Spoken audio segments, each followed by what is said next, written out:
Setelah kita belajar teori tentang gaya Coulomb dan mengerjakan beberapa contoh soal, sekarang kita coba mengerjakan soal-soal tentang gaya Coulomb yang lebih menantang lagi ya. Kita coba dari soal nomor 1 berikut ini. Soal nomor 1, 3 muatan listrik Q1 sama dengan 8 nanocoulomb, Q2 sama dengan 1 nanocoulomb, dan Q3 sama dengan min 4 nanocoulomb diletakkan segaris, dan Q2 berada tepat di tengah-tengah antara dua muatan lainnya. Jika jarak Q1 dan Q3 adalah 6 cm, maka resultan gaya yang dialami muatan Q2 adalah berapa dan arahnya menuju kemana?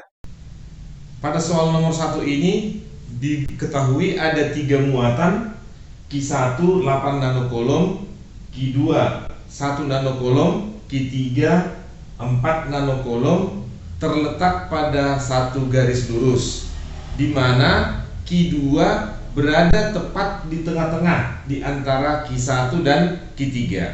Nah, diketahui jarak antara Q1 dan Q3 itu 6 cm. Maka kalau Q2 tetap tepat berada di tengah-tengah, maka nanti jarak ini 3 cm, ini 3 cm. Yang kedua, muatan dalam satuan nano itu adalah 10 pangkat min 9. Jadi 8 nanocoulomb sama dengan 10 pangkat min 9 coulomb. 1 nanocoulomb sama dengan 1 kali 10 pangkat min 9 coulomb, dan 4 nanocoulomb sama dengan 4 kali 10 pangkat min 9 coulomb.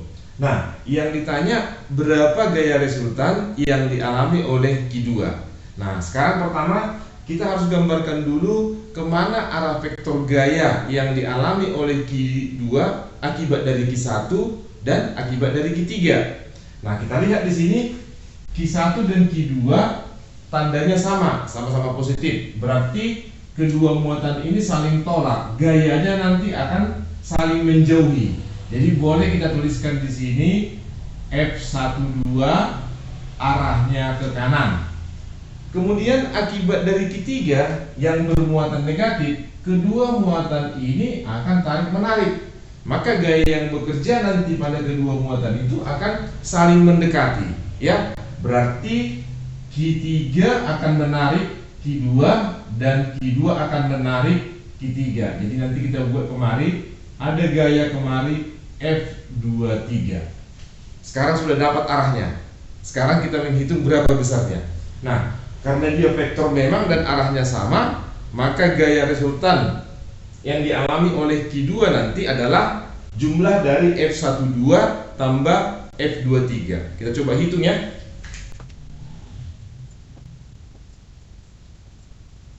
Ya, di sini nilai K 9 kali 10 pangkat 9. Nah, 8 nanocoulomb, saya tuliskan 8-nya, min 9-nya saya simpan dulu. 1 nanocoulomb, saya tulis satunya, 10 pangkat min 9, saya gabung ya. Saya gabung pangkatnya ini menjadi 10 pangkat min 18.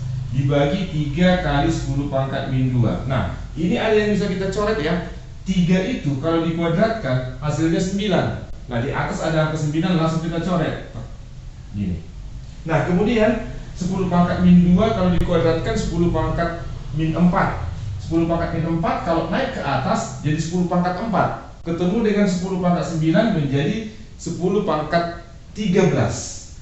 Ketemu dengan 10 pangkat min 18. Berarti nanti pangkatnya dikurang 13 dikurang 18. Ini menjadi 8 kali 10 pangkat min 5 Newton. Begitu caranya menghitung pangkatnya ya. Nah, kemudian gaya kedua. Ya, sama seperti yang tadi, 3 dikuadratkan 9, maka nanti kecoret dengan ini. 3 dicoret. Ini juga pangkatnya min 4, ketemu dengan ini jadi 13 dikurang 18 menjadi 4 kali 10 pangkat 5 Newton.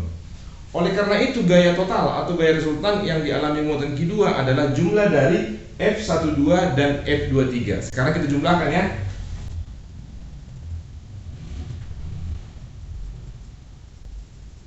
Ya, F12 adalah besarnya 8.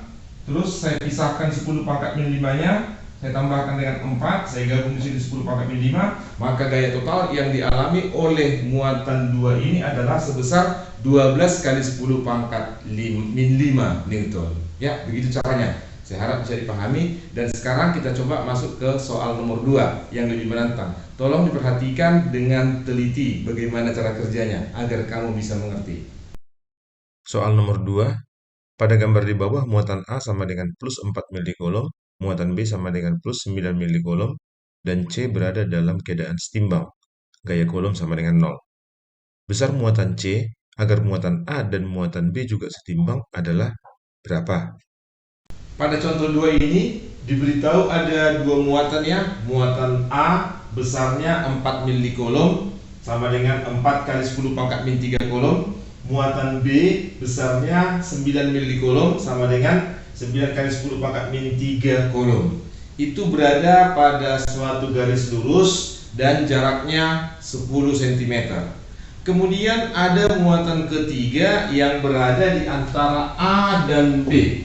Nah, disebutkan gaya pada muatan ketiga ini, kita misalkan C ya, di C di sini itu sama dengan 0 atau setimbang, besar gaya kolomnya sama dengan 0. Kalau dia setimbang, itu berarti gaya tariknya atau gaya tolak ke kiri dan ke kanan itu sama. Nah, pertanyaannya sekarang, berapa besar muatan C itu agar akibat si C itu si A juga setimbang, si B juga setimbang. Nah, jadi bukan hanya si C yang setimbang sekarang. Si A setimbang artinya gaya yang bekerja pada si A totalnya harus sama dengan 0. Kemudian gaya yang bekerja kepada si B totalnya sama dengan 0 juga. Nah, pertama yang harus kita lakukan adalah kita harus tahu dulu di mana letak C itu. Itu yang kita cari dulu ya. Nah, kalau jaraknya ini 10 cm, maka kalau kita misalkan nanti ini besarnya R, maka ini adalah 10 kurang R dan satuannya tetap cm ya. Nah, bagaimana agar gaya di C itu 0 setimbang? Berarti gaya ke kiri harus sama dengan gaya ke kanan. Muatannya terserah, belum tahu kita apa muatannya. Kita anggap aja dulu negatif atau positif, bisa ya. Kalau kita anggap dia negatif, berarti nanti kemari adalah gaya tarik antara FAC. Nah, kemudian di sini ada gaya tarik antara FBC. Nah, kalau di sini 0, maka sama seperti yang tadi ya, kita buat ke kiri ke kanan dia 0, maka gaya ke kiri harus sama dengan gaya ke kanan. Maka bisa kita tuliskan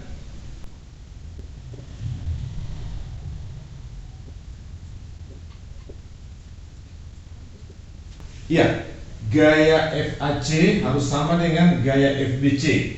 Sehingga nanti K kali QA QC per R kuadrat yang ini harus sama dengan K kali QB QC per 10 kurang R kuadrat. Sekarang ada yang kita coret ya. Nah, baru kita masukin angkanya. Kita ganti QA-nya dengan angka 4. Ini kita buat jadi 4. Ini kita buat jadi 9. Nah, sekarang milinya bisa tidak kita tulis ya, karena kalau di sini mil di kolom 10 pangkat min 3, di sini juga mil di kolom 10 pangkat min 3, nanti bisa kita coret kiri dan kanan. Ini juga kali 10 pangkat min 2 kuadrat, ini kali 10 pangkat min 2 kuadrat, nanti kiri kanan dicoret. Tidak apa-apa, tidak kita tuliskan satuannya ya. Nah, sekarang cara mengerjakan ini bagaimana? Nah, kalau ini bilangan kuadrat, ini bilangan kuadrat, kita usahakan dengan cara akar saja. Maka nanti ini kita akar ya, ini kita akar, ini juga nanti kita akar. Nah, hasilnya menjadi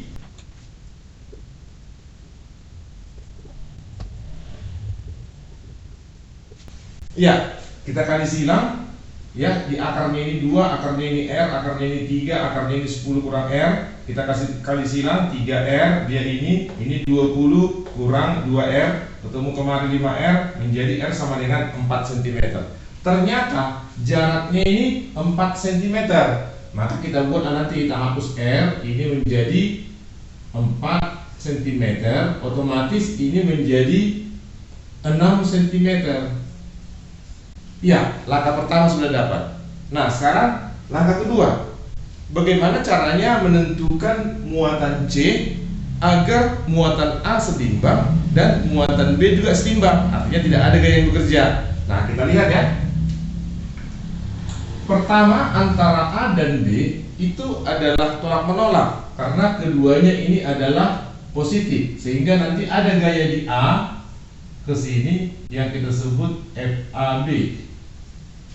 Nah, sekarang bagaimana membuat agar A setimbang? Berarti harus ada gaya kanan yang mengimbangi gaya FAB yang ke kiri. Nah, dari situ kita tahu hanya muatan ketiga yang mempengaruhi A sekarang. Muatan B tadi sudah ya, muatan ketiga C ini mempengaruhi A agar gaya pada A arahnya ke kanan. Oleh karena itu, jelas dong bahwa muatan ketiga itu pasti negatif. Nah, agar gayanya kemari ke kanan, yaitu FAC, nanti bisa dibuat sama besarnya dengan FAB. Nah, sekarang kita buat persamaannya ya. Jadi ini bisa kita bagi dua dulu. Untuk menghitung muatannya di sini, berarti kita buat di sini.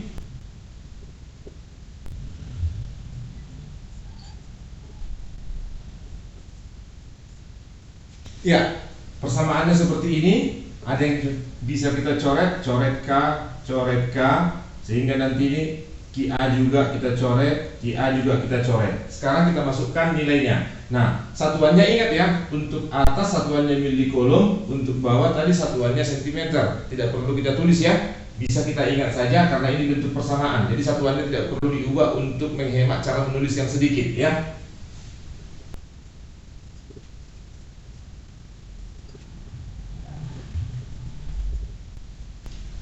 Ya, di sini 9 kali 16 itu adalah 144 dibagi 100 ya, itu sama dengan 1,44 milikolom. Nah, kemudian di jawaban ada tanda plus dan min. Kita sudah tetapkan tadi bahwa C itu min. Dari mana dia min? Agar dia menarik A. Jadi jawabannya nanti di sini yang benar adalah C harus kamu tulis minus 1,44 milikolom. Ya, begitu caranya. Saya harap bisa mengerti dengan baik ya. Dan sekarang kita coba untuk mengerjakan contoh ketiga yang lebih menantang lagi. Soal nomor 3, sebuah benda bermassa 20 gram dan bermuatan 0,5 mikrokolom digantung pada seutas tali ringan yang massanya dapat diabaikan. Tepat di sebelah kanan ditempatkan muatan sebesar minus 1 mikrokolom yang menyebabkan posisi benda menjadi seperti pada gambar. Jika nilai K sama dengan 9 kali 10 pangkat 9 Newton meter kuadrat per kolom kuadrat dan G sama dengan 10 meter per second kuadrat, maka tegangan tali sama dengan berapa? Ya, pada contoh 3 ini diketahui ada suatu partikel bermassa 20 gram dan muatannya 0,5 mikrokolom digantung pada sebuah tali. Kemudian di sebelah kanannya diletakkan sebuah muatan minus 1 mikrokolom. Jelas mereka tarik menarik dong. Setelah mereka tarik menarik dan yang muatan kanan ditahan tetap ya, itu harus ditahan tetap, maka bentuknya menjadi begini sekarang. Massa M yang tadi 20 gram akan tertarik ke kanan dan tali yang ada di sini membentuk sudut theta. Diketahui nilai K 9 kali 10 pangkat 9, G-nya juga tahu. Nah, pertanyaannya sekarang, berapa tegangan tali ini? Nah, soal ini berhubungan dengan kesetimbangan. Jadi, listrik statis dengan muatan gaya kolom dihubungkan dengan kesetimbangan. Waktu kita belajar di kelas 11 kali ya. Nah, bagaimana caranya? Kita harus menggambarkan dulu semua gaya yang bekerja pada partikel yang bermassa 20 gram itu. Coba kita gambar ya.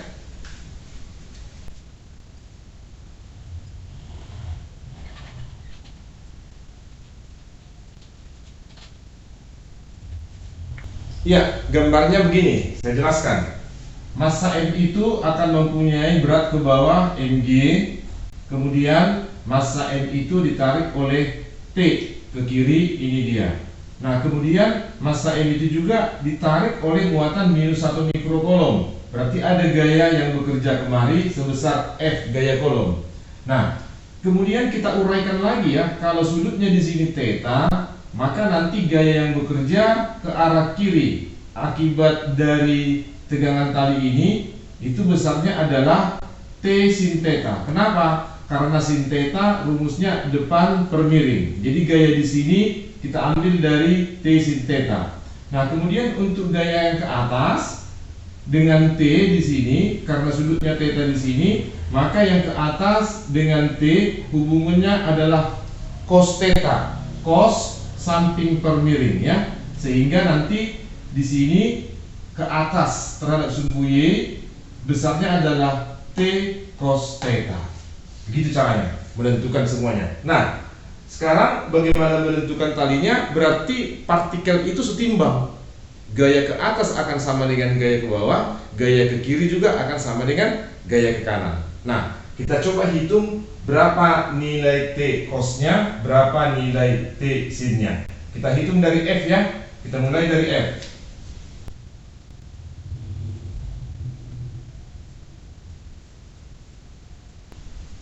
Ya, gaya tarik menarik antara yang dua ini saya buat kembali.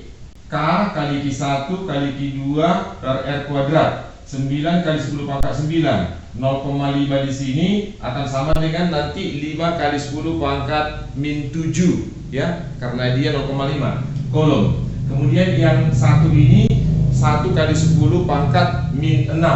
Sehingga saya tuliskan nanti di sini jadi 5, di sini jadi 1, 10 pangkat min 7 dan 10 pangkat min 6 menjadi 10 pangkat min 13. Dibagi dengan 15 kali 10 pangkat min 2. Ini jaraknya karena dia senti, dikuadratkan ya. Ini kita kuadratkan, itulah nilai untuk F nanti. Nah, sekarang kita lihat 15 kalau dikuadratkan itu 225 ya. Kalau kita coret ke 9 nanti itu dibagi 9, 225 dibagi 9 itu hasilnya dapat 25 ya. Nah, sekarang 5 dengan 1 kita coret, di sini menjadi dapat hasilnya 5. Nah, nanti nilai F sama dengan, kita hitungnya, F sama dengan 1, di sini 1 per 5 itu 0,2. Ini 10 pangkat min 4 jadi 10 pangkat 4, nanti naik ke atas menjadi 10 pangkat 13. Jadi 1 per 5 itu saya tulis dulu 0,2 kali 10 pangkat 13 terus dikali 10 pangkat min 13. Ternyata sama pangkatnya min dan plusnya, sehingga habis ya. Ini coret kemari, sehingga kita peroleh nanti F sama dengan 0,2. Nah, setelah dapat F-nya 0,2 nanti baru kita lihat hubungan terhadap sumbu X dan sumbu Y. Ya. Berarti di sini nanti T sin theta ya harus sama dengan F. Jadi nanti di sini sigma Fx harus sama dengan 0. Maka nanti di sini T kali sin theta itu harus sama dengan F, maka nilai T sin theta itu harus sama dengan 0,2. Dapat dulu ya. Itu langkah pertama. Nah, sekarang langkah kedua. Ada di sini gaya ke bawah M kali G. Apa itu? Berat dari partikelnya M kali G. Dan gaya ke atas adalah T cos theta. Nah, ini kalau kita buat M kali G harus sama dengan T cos theta. Jadi nanti saya buat di sini sigma Fy sama dengan 0. Berarti di sini T kali cos theta itu harus sama dengan M kali G. Berarti di sini 0,02 dikali 10. Maka kita peroleh T cos theta itu sama dengan 0,2. Ya, untuk meneruskan saya hapus dulu ya agar menulisnya lebih enak. Ya, selanjutnya setelah kita dapatkan nilai T sin theta sama dengan 0,2 dan nilai T cos theta sama dengan 0,2 juga, maka nanti kedua persamaan ini bisa kita bagi untuk mendapatkan sudutnya. Karena pada soal memang sengaja sudutnya tidak diberitahu ya. Disitulah kehebatan soal ini untuk mengelabui kita. Sekarang saya tuliskan ya.